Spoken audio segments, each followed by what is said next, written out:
حضرت خضر نے کہا اب یہاں سے تمہارا اور ہمارے جدائی کا راستہ۔ قرآن کہتا ہے اب خضر علیہ السلام نے کہا جس پر آپ کو صبر نہیں ہوا ان میں سے ہر ایک کی میں حکمت بتاتا ہوں، اس کے پیچھے چھپا ہوا غیب کا علم کیا تھا؟ یہ کون کہہ رہا ہے؟ سیدنا خضر علیہ السلام۔ اس کے پیچھے چھپے ہوئے راز کیا تھے؟ وہ کشتی جس میں ہم بیٹھے تھے میں نے اس لیے پھاڑا کہ کنارے ایک بادشاہ ظالم جو اچھی کشتیوں کو دیکھ کر کے غصب کر لیتا تھا، لوٹ لیتا تھا، میں نے اس پر احسان کر کے تھوڑا سا عیب لگا دیا تاکہ اس مزدور کی کشتی کو بادشاہ ہڑپ نہ لے، غصب نہ کر لے۔ یہ اس کے اندر چھپا ہوا غیب تھا، غیب کا علم تھا۔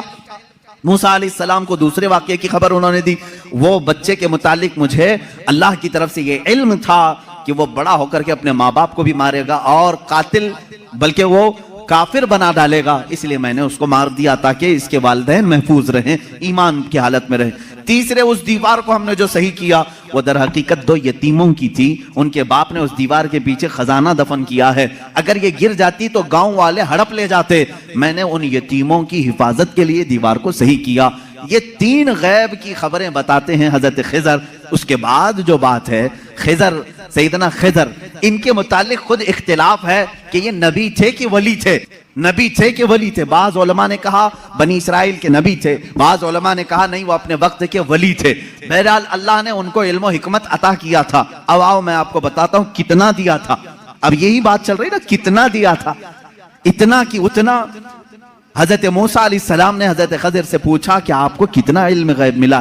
وہ سمندر کے سفر پر تھے، سمندر کو تو جانتے ہیں آپ، اس کا کنارہ کون دیکھا ہے؟ ادھر شروع ہوا کہ ادھر ختم ہوا، معلوم ہی نہیں پڑتا۔ سمندر تو وہاں تک دکھتا ہے جہاں تک آسمان لگا ہوا دکھتا ہے۔ سمندروں کو آپ نے دیکھا ہوگا تو معلوم ہے، ہم نے سفر بھی کیا ہے، کوئی کنارہ سمندر کا دکھتا نہیں جلدی۔ حضرت خضر اس وقت کشتی میں بیٹھے ہوئے ہیں موسیٰ علیہ السلام کے ساتھ، ایک چڑیا اڑتی ہوئی آئی، بیٹھی، اس نے چونچ مارا اور سمندر سے قطرہ پانی پی اور اڑ کر چلی گئی۔ حضرت خضر کہتے ہیں علم الہی کی مثال سمندر کی طرح ہے، اور چڑیا نے جتنا قطرہ پانی اس میں سے پیا اتنا بھی مجھے نہیں ملا ہے۔ یہ کون کہہ رہا ہے؟ سیدنا خضر، بنی اسرائیل کے نبی، جن کے غیب کی خبریں موسیٰ علیہ السلام کو بتائی گئی، اتنا علم تھا ان کے پاس جو چڑیا سمندر کے قطرے میں، سمندر میں سے جتنا پی لے۔ میرے عزیزو، اب یہاں سے کتنا اور اتنا کا اندازہ وہی کر سکے گا جو علم الہی کو ناپا ہوگا۔